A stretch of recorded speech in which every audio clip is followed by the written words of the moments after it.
Okay, so today we're going to do a brief overview of my current ballistic helmet setup.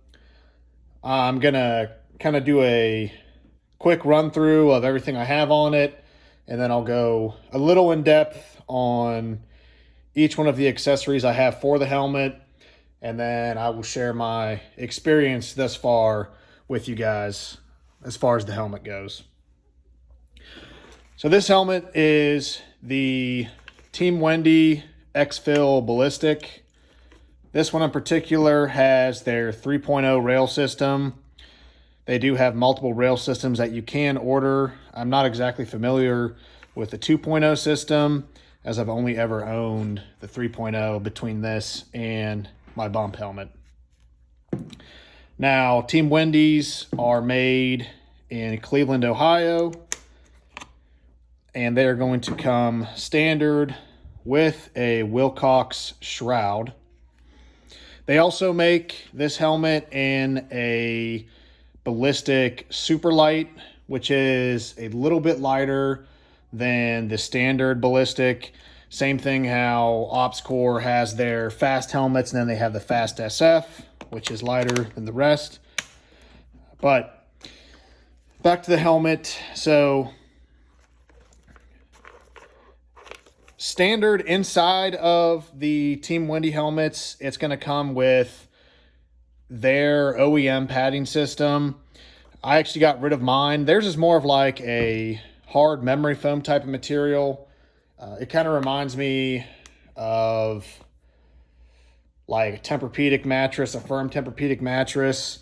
It will break in over time, but it was something that I really never got comfortable with or used to when I was using it.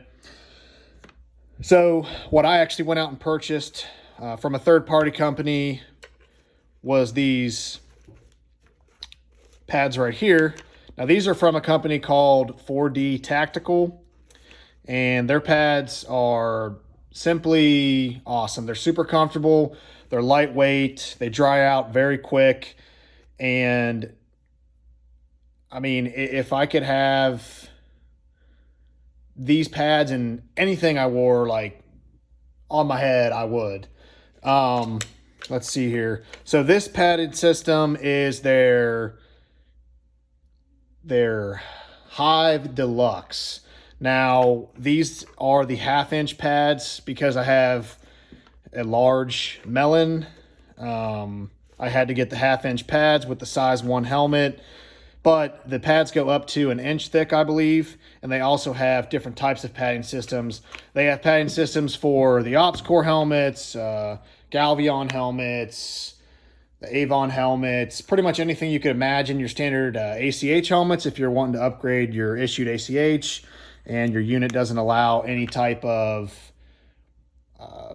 different types of helmets, any high cuts or anything like that, and you're kind of stuck with the ACH, that's a major upgrade compared to what you get issued from CIF. But again, this is the Hive Deluxe system from 4D Tactical. Now actually, like when I actually took this out and I started wearing these pads, I come to find out that I actually need the 3/4 inch pads instead of the 1/2-inch pads.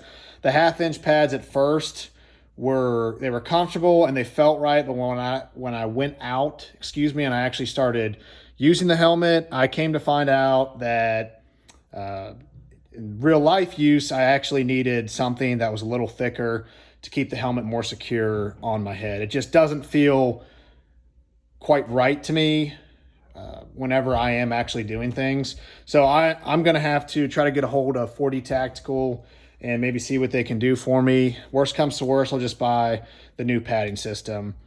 Their customer service has been super awesome so far, so I have high hopes. But like I said, I'll just buy the new system if I have to. As far as the chin strap goes, you have the OEM system here from Team Wendy. Now, to tighten these lacing brackets right here on the sides, kind of tightens it up to the side of your head, secures the helmet a little bit. This is called the BOA retention system. Now, once you have the helmet on your head, you're going to push the button in, you're going to ratchet the lacing wires. And this, as you can see here, is going to tighten these wires to the side of your head. And it's going to make the helmet fit a lot more firm and snug to your head. You also have this adjustment here on the chin strap, an adjustment in the back behind your ears and in front of your ears as well. This kind of slides on a tri-glide.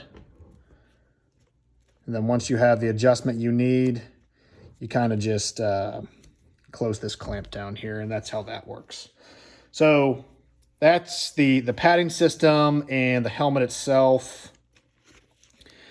Now I'll kind of go into kind of like everything I have on this here. So with the night vision mount, I have a Wilcox G24, and this is a completely different egg to crack here, but I love the Wilcox mounts. I'm a snob for the Wilcox mounts.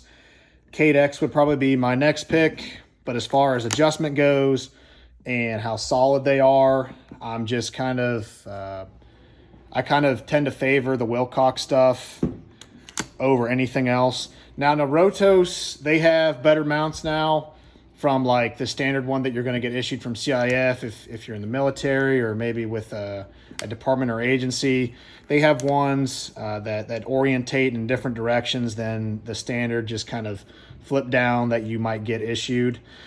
But those are going to be at that point around the same price as the Wilcox mounts, which are going to run about $500, but I promise they're worth it. When you have night vision mounted to this thing, it's super solid. Your PVS 14 or your dual tubes are not going to be bouncing around on you whenever you're running around. And like I said, you have plenty of adjustment here, as you can see while I demonstrate.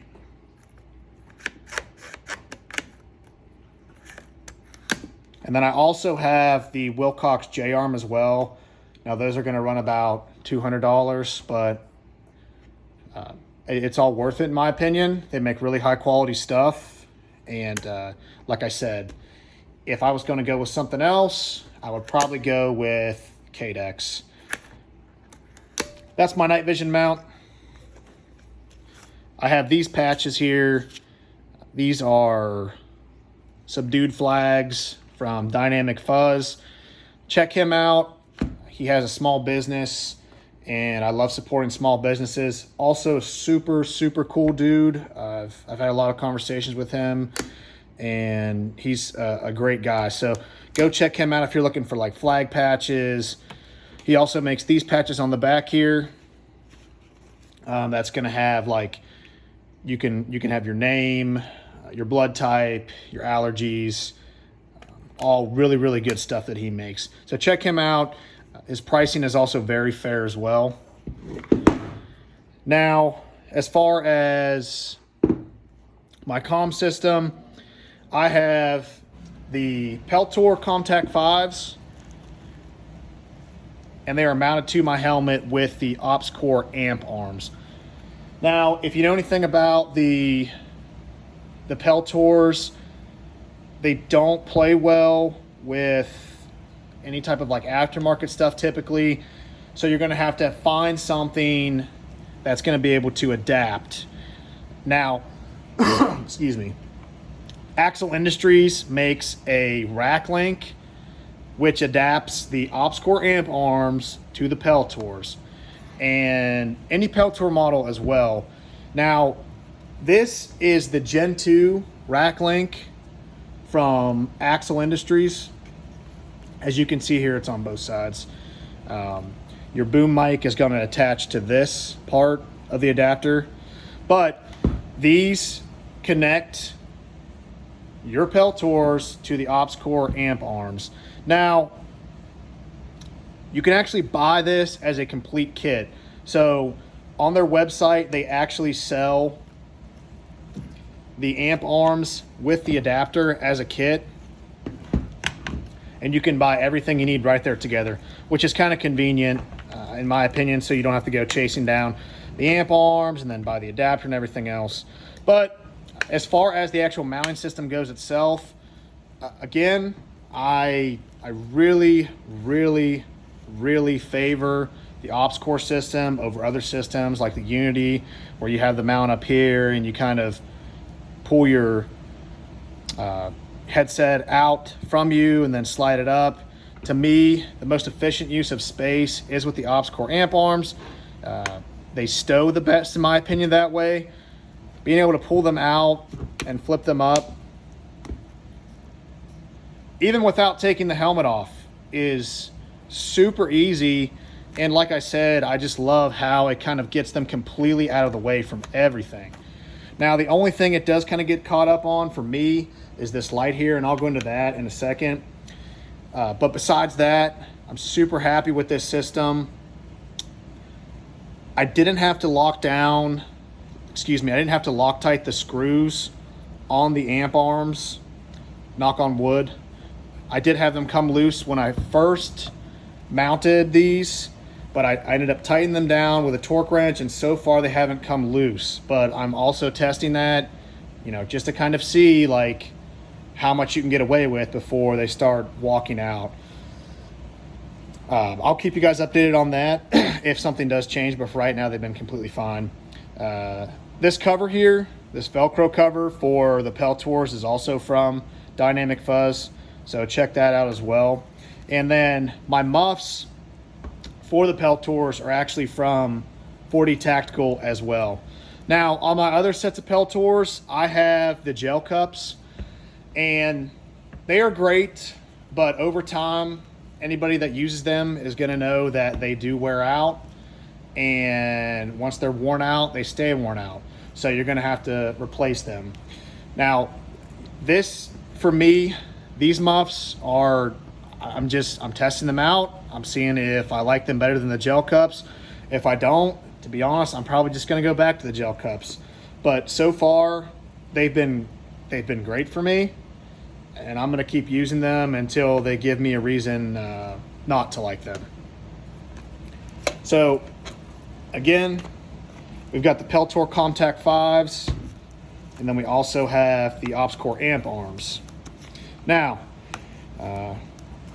if you're going to be using these for comms and you have all these wires from your dual leads, you're going to need some type of way to organize all of your wires. Now, for me, the easiest solution for this was buying the TNVC Mohawk. This is the Mark 1 Gen 2. Now, a lot of times these are used for counterweights, for night vision. Some of them even hold battery packs, like for like a PVS 31 Alpha. But for my purposes, right now, the night vision system that I have is just a PVS 14, so I don't find myself needing counterweights and or a way to store my battery pack.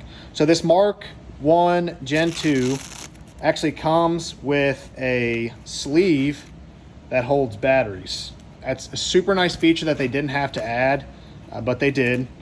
And I keep usually 2 or 3 CR123s in here, and then 2 or 3 AA batteries.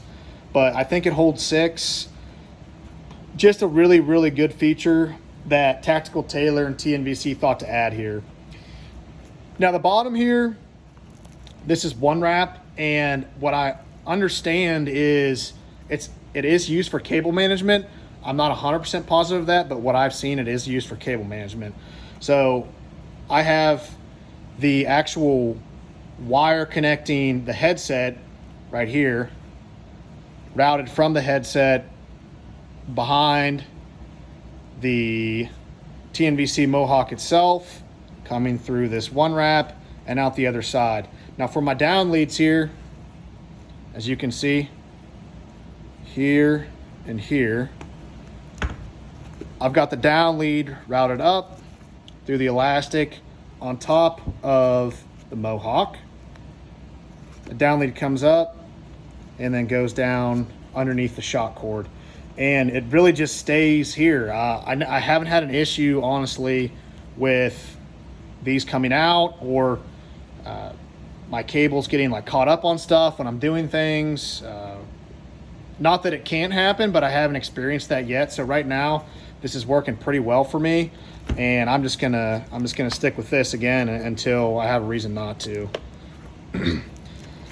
I also kind of jerry-rigged the Mohawk itself to the helmet so I could secure it a little better with zip ties here. There are systems that you can buy from TNVC that will be able to act as kind of like a retention type system for the Mohawk, but as far as I know, they don't make any for the Team Wendy helmets, which is kind of a bummer. Hopefully they will soon, but right now it's only for like the Ops Core and the Avon, the Galvion, those types of helmets with the arc rails is really the only thing that they have right now. Now this right here is my strobe. This is a Hellstar 3. Excuse me, this is a Hellstar 6 from Core Survival, and this is the Model 3. So the most popular strobes on the market are going to be the Core Survival Hellstar 6 and then the Mantis strobe from S&S Precision.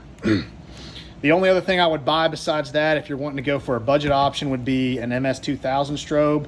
Those were like the old like Army issued strobes that were used back in like GWAT and stuff like that, but they still hold up to this day and they're still good. They're just a little bigger than these. So as far as functionality goes here on this strobe, you have this button up front that actuates visible to the front, IR to the rear. So the functions with the IR are going to be the same as the visible. So the first setting, as you can see here, you have a constant green. With IR, it's going to be a constant IR. When you flip it over to the second setting, you have a constant green with a LED flash. That's basically how the Core Survival Hellstar 6 works. Now, these strobes are made to be seen during like halo jumps, so you can see this strobe way far out if you need to. But this strobe is super awesome. It takes a CR123 battery. The bottom of this is Velcro, so that's how I have it attached. It also has holes on either side of the Hellstar 6 to actually route 550 cord or whatever type of thinner cord you want to route through it and secure it on your helmet a little tighter if you need to. But again, super awesome strobe. I'm really happy with it. Can't really imagine myself buying anything else as far as that goes. And then the last thing we come to here is going to be the Princeton Tech Charge X. Now this is Princeton Tech's new helmet light. Before this, they just had the Charge. They upgraded a couple things on it, including the battery compartment, which now takes either CR123 batteries and or AA batteries. They also upgraded the boom, so you have more adjustment here as far as what direction you want the light to go in. And then they also upgraded the LEDs on it. It's going to be 100 lumens.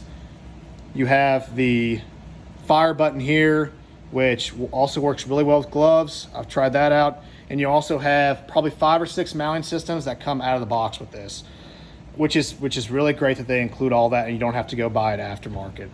So right here, we'll go through the functions real quick. So your first press is going to be your red lens. And right now, this is how I have this programmed. I should have mentioned, but I failed to. They have a program mode, and you can actually program this to actually fire different types of lights in a different order. However you want, you can actually program this light to do that, which is a nice feature, again, from Princeton Tech. So you have your red lens for the first, then you have your green lens, then your blue, and then your IR. Now you can go through and, like I said, you can change the settings on here. You're not going to activate your white light until the light is actually on and you press and hold your fire button, which is good. That's going to help to avoid any type of ND that you're going to encounter with the light.